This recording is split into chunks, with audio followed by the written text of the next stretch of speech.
31st night కి farm house book చేసుకుని friends తో ఎంజాయ్ చేయాలనుకుంటున్నారా? అయితే వెంటనే డోసే యాప్ ని డౌన్లోడ్ చేసుకుని బుక్ చేసుకోండి.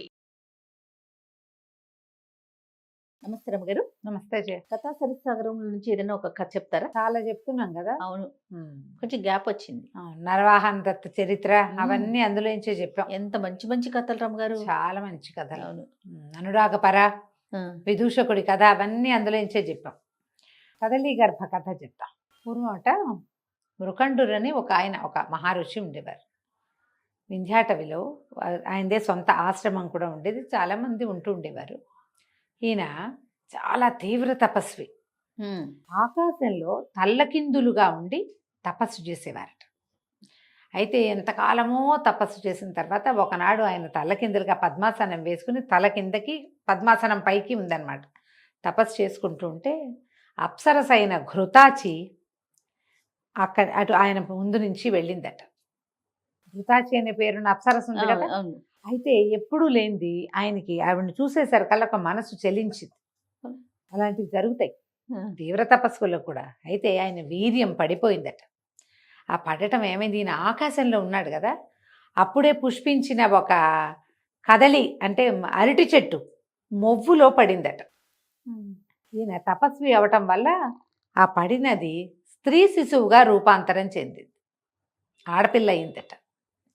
ఆ అరటి చెట్టు మొవ్వులోంచి పుట్టింది కాబట్టి కదలి గర్భ అని పేరు పెట్టారట పాపకి. ఆయన ఇట్లా తన వల్ల ఇలా శిశువు రూపొందిందని ఆయన దిగి వచ్చి ఆ శిశువుని తీసుకున్నాడు.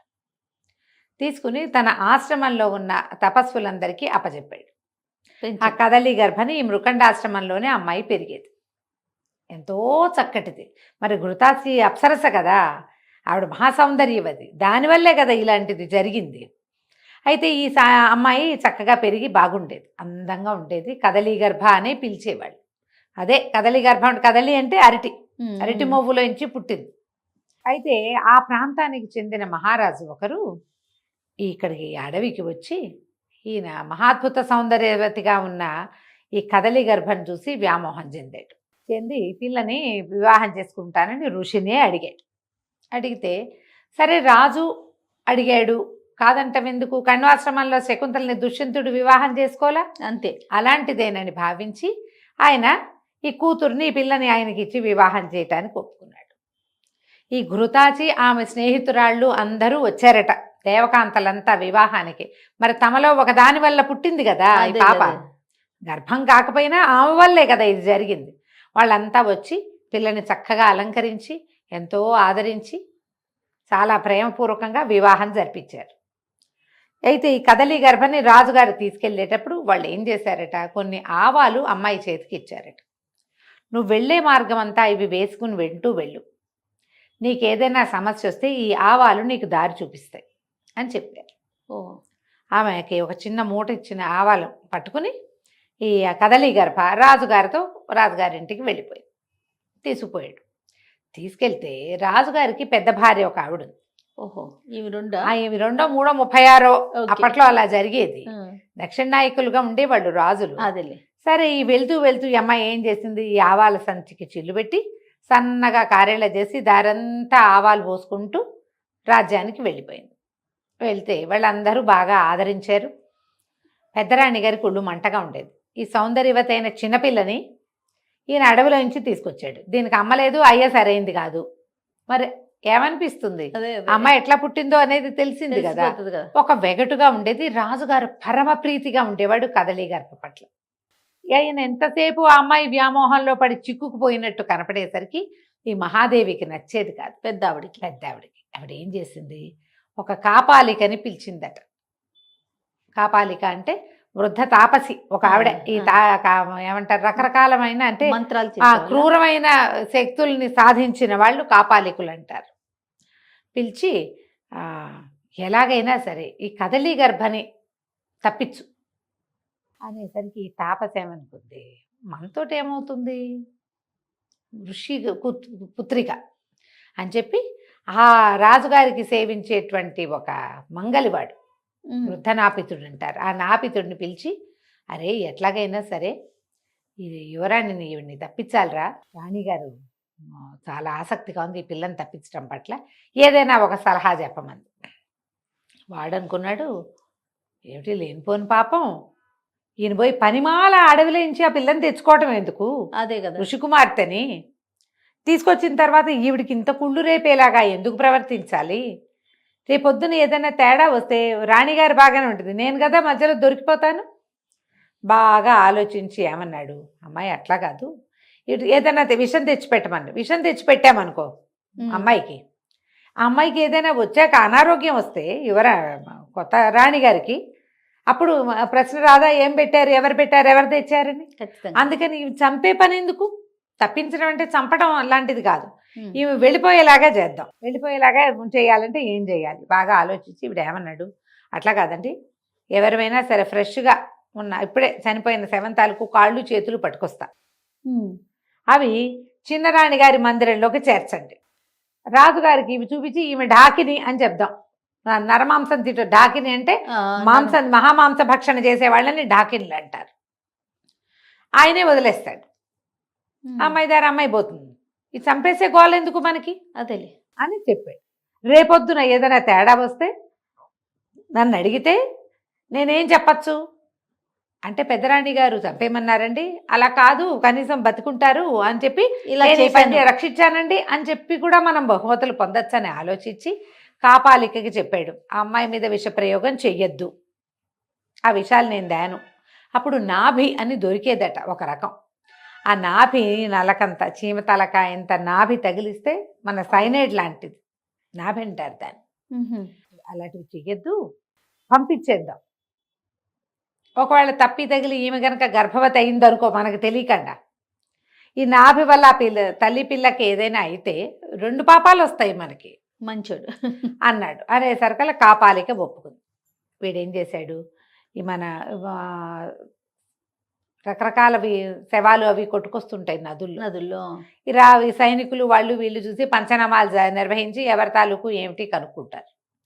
వీడు అది కాకుండా ఒకళ్ళిద్దరు సైనికుల్ని మంచి చేసుకుని ఏదో పని ఉందని క్రియ ఉందని చెప్పి దొరికిన శవం తాలూకు కాళ్ళు చేతులు పట్టుకొచ్చి కాపాలికకి అప్పచెప్పాడు. ఓహో. ఈవిడేం చేసింది, ఓ 2 చెలికెత్తల్ని మంచి చేసుకుని యువరాణి ఈ చిన్నరాణి గారి మందిరంలోకి అవి చేర్చాక రాజుగారు పెద్దరాణి దగ్గర ఆవిడ వంతుంది, వారానికి ఒకసారి 2 సార్లు వచ్చేసరికల్లా ఆవిడంది, క్షేమంగా ఉన్నారా, మిమ్మల్ని చిన్నరాణి ఏమి చేయలేదు కదా, నన్నేం చేస్తుంది, అట్లాంటి పిచ్చిబాగుడు మాటలు మాట్లాడుతున్నాం అంటే, అయ్యో మీకు తెలీదు, అమ్మాయి మహామాంస భక్షణ చేస్తుందండి, ఆ అడవిలో ఉండగా సులువుగా ఉండేది, ఇక్కడ ఏం చేస్తోందో, ఏమీ దొరకకపోతే మిమ్మల్ని కొరుక్కుని తినేస్తోందేమోనని అన్నది. అనేసరికి ఆయన నిర్ఘాంతపోయాడు, చిచ్చి అట్లాంటి కదలి గర్భ అట్లాంటిది కాదు, మృకండ మహర్షి కూతురు, ఆ అమ్మాయి అట్లా ఎందుకు చేస్తుంటే కావాలంటే మీరు గదులు చెక్ చేసుకోండి, పరీక్షించండి అని. ఈయన ఏం చేశాడు, పరీక్షించాడు. ఈ రాత్రి తెల్లవారేసరికల్లా కాళ్ళు చేతులు తరిగి ఉన్నాయి, ముక్కా చక్కగా ఉన్నాయి, ఇంకేముంది నానా మాటలు అన్నాడు. ఈ కదలి గర్భకి ఆయన ఏం మాట్లాడుతున్నాడో తెలియలేదు, రావడం మానేశాడు. ఆవిడకి మొహం చూపిస్తే కొరుకుని తినేస్తుందేమోనని. 3-4 రోజుల తర్వాత ఈ అమ్మాయి కబురు చేస్తే నీ దారి నీది మా దారి మాది అని సమాధానం వచ్చింది. ఈ పిల్ల బెదిరి ఎందుకు వచ్చింది, ఇక్కడ ఉండకూడదని బయటకు వచ్చింది. బయటకు వస్తే ఎక్కడికి వెళ్ళాలి, దారి లేదు తినలేదు, తనకేం తెలుసు, అమ్మాయి అడవిలో నుంచి వచ్చిన అమ్మాయి. కానీ ఊరు బయటికి నడుస్తూ ఉంటే ఊరు పక్కన బాట మీద ఆవాల లైన్ కనపడుతోంది, గుర్తొచ్చింది. ఓహో మనం చల్లినవన్నీ ఆ ఆవాల దారి పట్టుకుని ఆవాల దారి ప్రకారం నడుచుకుంటూ వెళ్ళిపోయి ఆశ్రమానికి చేరిపోయింది. ఓహో, అక్కడి నుంచి చల్లిందిగా. అదే ఇది 4 నెలలు గడిచేసరికి ఆవాలు ఇంత ఎత్తున వస్తాయి కదా చెట్లు. ఆ రోజుల్లో రోడ్డు మీద ఉన్న మొక్కలు ఎవరు పీకేవాళ్ళు కాదు, మొక్కలు మలిచినవి ఉన్నాయి అంతే. ఇంటికి వెళ్ళిపోయింది. ఇంటికి వెళ్ళేసరికల్లా ఋషాశ్రమం చేరిన కుమార్తెను చూసేసరికల్లా మునిగారికి డౌట్ వచ్చింది, అనుమానం వచ్చింది ఏం జరిగింది అని. కానీ ఆయన దివ్య దృష్టితోటి చూసి, ఓహో ఈ అమ్మాయిని భరించలేక, కొత్తగా వచ్చిన రాణిని భరించలేక పెద్ద రాణి చేసిన పన్నాగం ఇది కనిపెట్టాడు ఆయన. కనిపెట్టి నిశ్శబ్దంగా ఉన్నాడు.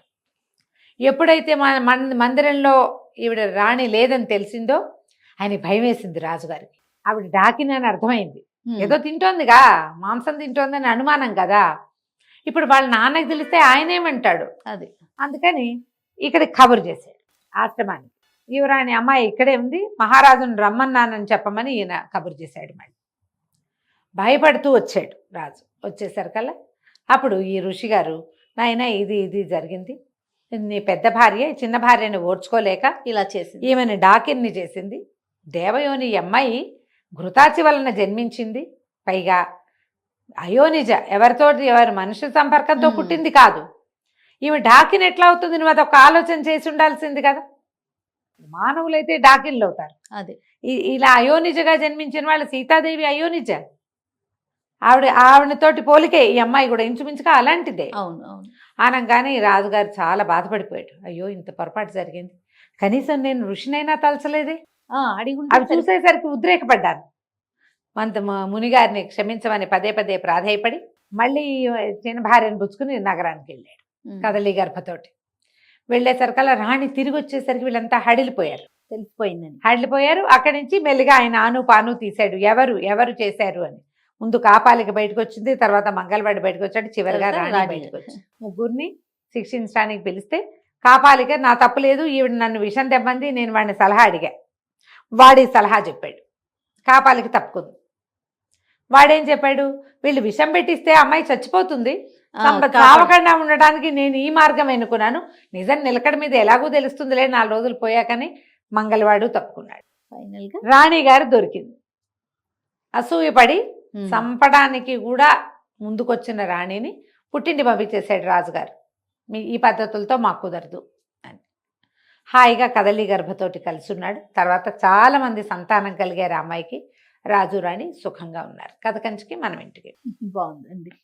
నమస్తే. నమస్తే జయ.